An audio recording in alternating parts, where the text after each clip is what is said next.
Halo, halo, witam wszystkich bardzo serdecznie. A w dzisiejszym odcinku rozmowa z deweloperami, także co szykują nam deweloperzy w najbliższym czasie w Rise of Kingdoms.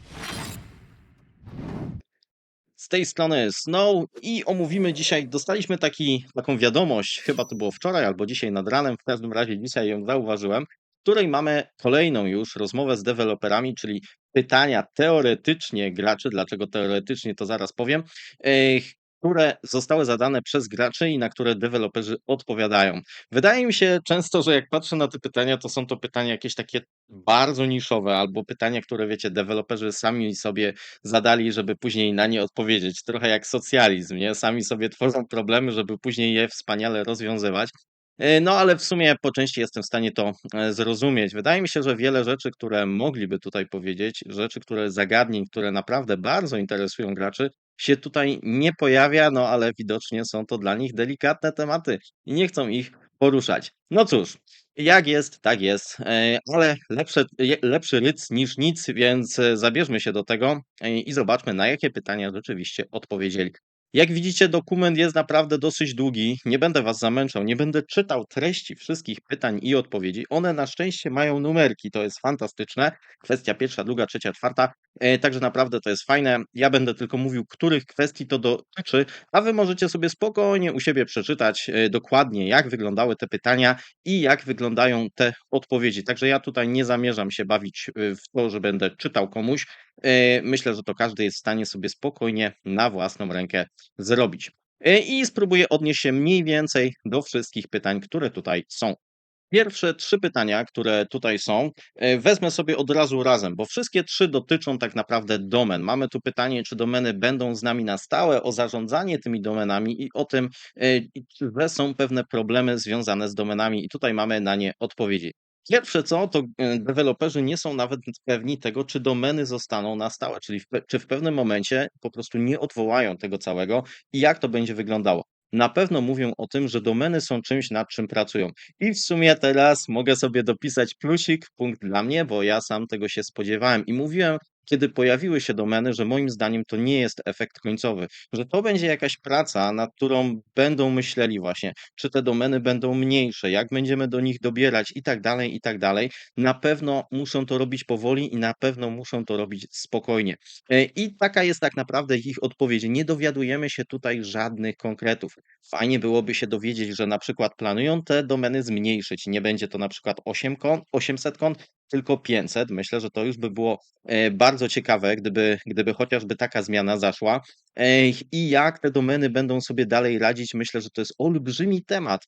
Olbrzymia też szansa, wydaje mi się, bo naprawdę można dzięki temu lepiej zarządzać, więc jest to naprawdę bardzo, bardzo szeroki temat. Tutaj na pewno polecam w kanale u Optimusa Prima jest fajna rozmowa, w ogóle cała rozmowa różnych osób, głównie królów, królestw, ale ja tam też jestem, tam trochę powiedzmy z przypadku i rozmawiamy właśnie chociażby o tych domenach, jak to wygląda, także zachęcam. Tutaj podlinkuję też ten odcinek, żebyście sobie, jeżeli ktoś będzie chciał, to zobaczy, są tam też odnośniki, także myślę, że ogólnie rozmowa jest całkiem ciekawa. Tam rozmawiamy dużo o domenach i tutaj wiemy tylko tyle, że na pewno pracują nad jedną rzeczą, która jest bardzo uciążliwa, czyli to, że wyobraźcie sobie, że jesteście na niskim seedzie w królestwie i dostajecie właśnie jako w swoim obozie dostajecie jedną domenę z królestwa imperium, drugą lub trzecią. No jest to na pewno beznadziejna opcja. Nawet jak macie ich jako przeciwników, to jest słabe, no bo wiadomo, że oni nie będą walczyć. Jak macie ich w obozie, to jeszcze gorzej. Więc tutaj to jest bardzo duży minus i trzeba też rozwikłać jakoś te domeny, bo wydaje mi się, że to domeny koniec końców powinny działać na takiej zasadzie, że są domeny walczące w królestwie i są domeny niewalczące. No i w tych niewalczących właśnie gdzieś tam mają jakieś te swoje KVK. Najlepiej byłoby tak, żeby te domeny drugie i trzecie były tylko i wyłącznie gdzieś tam dobierane ze sobą. Ale oczywiście pamiętajcie, że każda zasada, która jest wrzucana w taką grę, w której mamy naprawdę mnóstwo graczy, że to nie jest 20 osób, nie każdy myśli w ten sam sposób, że każda zasada, którą stworzycie, to jest taki miecz obosieczny, czyli jak zrobią jakąś zasadę, to będą osoby, które będą jej nadużywać, będą osoby, które będą tą zasadę wykorzystywać i tak dalej, i tak dalej. Czyli tutaj trzeba będzie na pewno pomyśleć, bo to, o czym też mówiłem, mogą być królowie, którzy naprawdę beznadziejnie zarządzają swoim królestwem i na zasadzie ja ciebie nie lubię, więc ty nie idziesz do KVK, albo nie wiem, na czacie mi napisałeś coś tam 2 słowa za dużo, więc nara, nie grasz w KVK. A to jest oczywiście olbrzymi jakiś taka ujma dla gracza, olbrzymi minus, no bo jeżeli ktoś nie jest w stanie szybko migrować, to będzie miał olbrzymi problem, więc tutaj król miałby naprawdę dużą siłę i fajnie, dla wielu osób to jest fajnie, bo tam wiecie, nie trzeba zerować deadweightów. Niektórzy gracze, którzy tam mówią, że oni sobie grają, ale nie chcą walczyć, by mogli tak grać, mogliby nawet wejść do KVK z tymi tam farmami, drugimi, trzecimi domenami. To by była opcja. Ale tutaj trzeba wszystko przekalkulować i jest to bardzo trudne, nie mając takiego żywego organizmu, więc oni testują na żywym organizmie. I tutaj właśnie te drugie, trzecie domeny, zobaczcie, też mogą być tacy gracze, tacy kombinatorzy, którzy powiedzą, a dobra, nie idę na normalne KVK, pójdę sobie na te farmerskie KVK i tam będę, nie wiem, zdobywał nagrody albo cokolwiek. Więc też jest to tego kwestia. Wiadomo, że większość graczy czegoś takiego nie będzie chciała zrobić, ale pewnie się znajdą kombinatorzy, którzy będą chcieli każdą najmniejszą zmianę wykorzystywać. I wiadomo, że zmiana, która będzie świetna dla 90% królestw, może być beznadziejna dla 10% królestw. I to nie jest łatwe, jak to wszystko zbalansować, więc ja życzę im wszystkiego najlepszego. Uważam, że te domeny finalnie mogą być dobre. To może być naprawdę spoko usprawnienie dla Rise of Kingdoms i życzę wszystkiego najlepszego deweloperom, żeby rzeczywiście próbowali to wprowadzać w miarę dobrze. Mojego królestwa praktycznie to na razie nie dotyczy. Nie mamy domen w moim królestwie, nie jesteśmy w KVK z królestwami, które mają domeny, więc mnie to nie dotyczy. Ale myślę, że naprawdę widzą niektórzy inni królowie, którzy są w takich królestwach i gracze widzą tego plusy, widzą minusy, więc tutaj trzeba to po prostu dobrze zbilansować. Okej, więc te 3 pytania pierwsze na tym głównie polegają. Myślę, że to jest ciekawy temat, do którego jeszcze pewnie nie raz i nie 2 w ogóle wrócimy, mówiąc o Rise of Kingdoms. Czwarte pytanie jest bardzo krótkie. Było pytanie, czy można zmniejszyć liczbę imperium do 12? Odpowiedź brzmi nie. I w zasadzie mógłbym na tym zakończyć, ale tutaj po prostu im się to w jakiś sposób nie opłaca, nie kalkuluje, więc chcą utrzymać tą liczbę imperiów. Imperia w ogóle moim zdaniem to jest taki bezsens, to jest normalnie największa kara, jaką królestwo może dostać, czyli być w 12, w tam tych 24 najlepszych królestwach, to jest największa kara, jaka może być. No ale też rozumiem, że chcą blokować takie opcje, że wiecie, że będą takie mega, mega królestwa, więc do pewnego stopnia jest to zrozumiałe, ale w tej odpowiedzi jest takie nie, ale damy tym imperiom może trochę większe możliwości, czyli łatwiejszą rekrutację do nich i zwiększenie tej liczby graczy, którzy mogą do nich migrować, więc trochę mniej uciążliwe być może będzie to imperium i nie trzeba będzie tak cały czas z niego uciekać, a królestwa, które nie są w stanie wyjść z imperium, może nie będą w stanie patrzeć tak na siebie, że okej, albo teraz wygrywamy, albo to jest śmierć naszego królestwa i w ogóle tylko czekamy, aż to królestwo się w końcu rozpadnie. Także myślę, że w sumie tutaj też jest to jakaś opcja, żeby te imperia trochę przytulić po prostu. Kolejne pytanie dotyczy nagrody z autarchy, jeśli chodzi o Zaginione Królestwo, że one są często dobierane nieuczciwie. No i tu znowu królowie decydują o tym, kto ją dostaje, kto nie. Myślą nad tym deweloperzy, żeby to jakoś zmienić.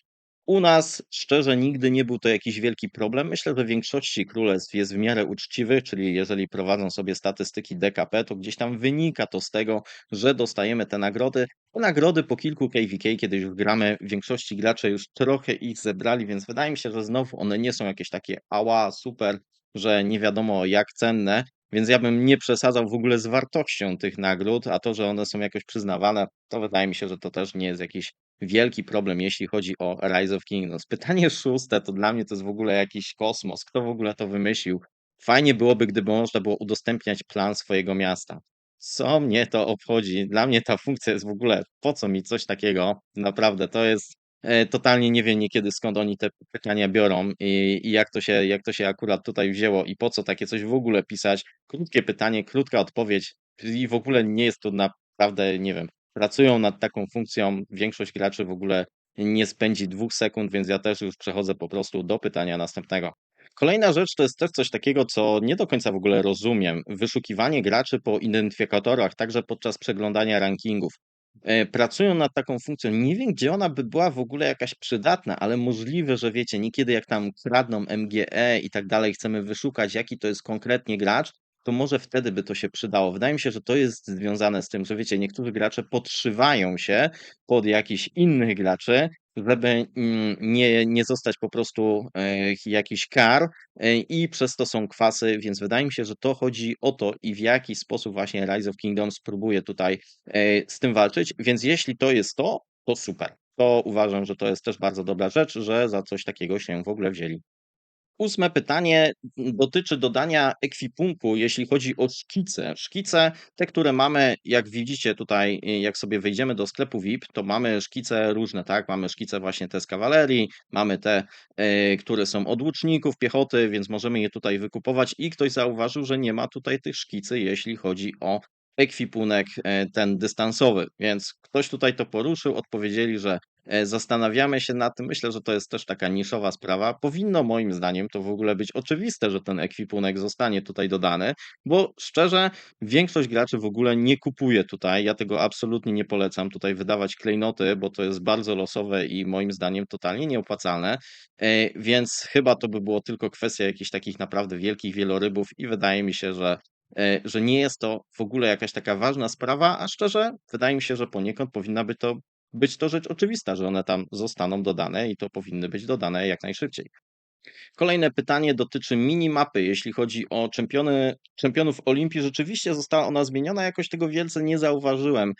Był taki czas, że bardziej grałem w tą Olimpię, teraz już trochę mniej, ostatnio w ogóle przegapiłem. Widzę, że w ogóle aktywność na Olimpii wydaje mi się mniejsza. Kiedyś łatwiej było znaleźć te drużyny, teraz wydaje mi się, że jest naprawdę dosyć ciężko i to mnie też trochę demotywuje w ogóle do gry. Wydaje mi się, że to jest większy problem niż ta minimapa, ale chyba gracze nie za bardzo polubili tą nową i woleliby wrócić do tamtej, która była. Szczerze, ja jakoś wielce nie patrzę nigdy na tą minimapę, może to o mnie źle świadczy, ale zwykle po prostu śledzę swoje marsze i dla mnie jest to aż tak absorbujące, że ciężko mi się w ogóle skupić na czymkolwiek innym, ale podejrzewam, że to może być pytanie od takich graczy, którzy grają naprawdę na poważnie w czempionów Olimpii i wtedy dla nich rzeczywiście ma to większe znaczenie. Ale znowu, czy to będzie coś dla większości graczy jakiegoś bardzo istotnego? Wydaje mi się, że nie. No i ostatnie pytanie, które dotyczy rejestracji na Arkę Ozyrysa i tego, że teraz trzeba rejestrować 15 graczy. W naszej ostatniej arce, którą graliśmy, też musieliśmy zarejestrować właśnie 15 graczy. W ogóle teraz było dużo zmian, jeśli chodzi o tą Arkę Ozyrysa. No i jest te 15 graczy, które jest problemem, szczególnie na takich małych królestwach jak moje. Czyli widzicie, musimy zarejestrować tych graczy, a nie zawsze tych graczy mamy. I tutaj widzicie naszą ostatnią potyczkę, gdzie mieliśmy zarejestrowanych 15 osób, a pojawiło się 7 grających. No bo mieliśmy tak naprawdę 6 grających, a reszta to były farmy. Jedna z moich farm grała, powiedzmy, że grała, tak, ale tam nie ma prawie żadnych jednostek, więc dlatego 7 osób. Po drugiej stronie było dosyć podobnie. Oni tutaj wystawili 10 osób, ale na szczęście my byliśmy mocniejsi. To dobieranie też później jest dziwne, tak, no bo jak się dobiera farmę, to wiadomo, że później te drużyny nie są wyrównane, w sensie tak gracz do gracza. Ja byłem pewny, że tu przegramy. Myślę, że na następny raz, jak będziemy musieli mieć właśnie te 15 osób, to zrobimy tak, że każdy się rejestruje i jedną z swoich farm. I wtedy gramy na 2 konta. Ewentualnie, jak jeszcze trzeba będzie, to dorzucimy kilka farm, no i gramy. Jest to oczywiście uciążliwe, jednak łatwiej się gra, jeżeli moglibyśmy zagrać normalnie w 7, w 8, tak jak widzicie tutaj w historii. Graliśmy wcześniej, są tutaj takie arki. Widzimy, że tutaj też grała druga drużyna. Oni niestety, ta druga to jest pierwsza drużyna, oni niestety przegrali, ale widzicie tutaj w historii, że graliśmy tam, że są 12 osób, 11 osób, 13.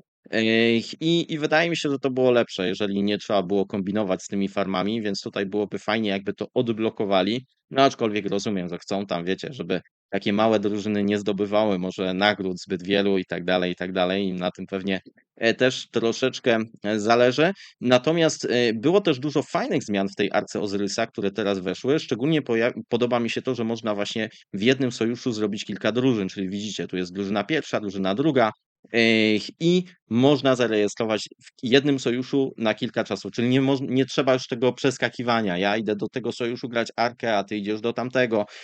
Oprócz tego można też do każdej drużyny dopasować osoby zarządzające. I to jest jeszcze lepsze, bo wiecie, tak to zwykle było, że jak jakaś drużyna grała Arkę, to trzeba było wszystkich tam L4 przemieniać, króla, tak żeby mogli używać umiejętności i tak dalej, i tak dalej. Teraz już tego w ogóle nie trzeba robić. Jeżeli zarejestrujemy osoby zarządzające, To są po prostu osoby, które mogą właśnie nadzorować garnizony, które mogą robić markery i nie muszą wcale być na pozycji R4 ani R5, tylko mogą normalnie wszystkim tutaj zarządzać. I uważam, że to jest świetne, więc dużo zmieniło się na plus, ale ta liczba graczy minimalna, moim zdaniem 15 to jest trochę za dużo. Ja bym może zmienił do 5, żeby właśnie nie było takich ark może jednoosobowych, bo to rzeczywiście nie jest drużyna, czy tam 3 osoby też moim zdaniem to nie jest drużyna i też można jakoś bardziej z farmami, no wiecie, ta mapa jest w ogóle za duża na 3 osoby, te 5 osób to też jest niewiele, ale bym powiedział, że tak od 6 to już jest powiedzmy, że można pograć 3 osoby na jednej, 3 osoby na drugiej stronie, jakąś tą arkę można zagrać w pojedynkę. Szczerze ta rozgrywka też wydaje mi się bez sensu poniekąd, więc ograniczenie jakby zmniejszyli, to myślę, że już by było spoko i wtedy chyba by jednak te zmiany ogólnie związane z Arką były na plus. No i cóż, i tutaj się mój odcinek kończy, no bo kończą się pytania i kończą się odpowiedzi. Czy wy chcielibyście usłyszeć odpowiedzi na inne pytania? Myślę, że tak. Myślę, że ja sam zadałbym tutaj wiele, wiele innych pytań, których tutaj nie ma, a wyrzuciłbym pytania, które totalnie nikogo praktycznie nie obchodzą, ale tak to jest.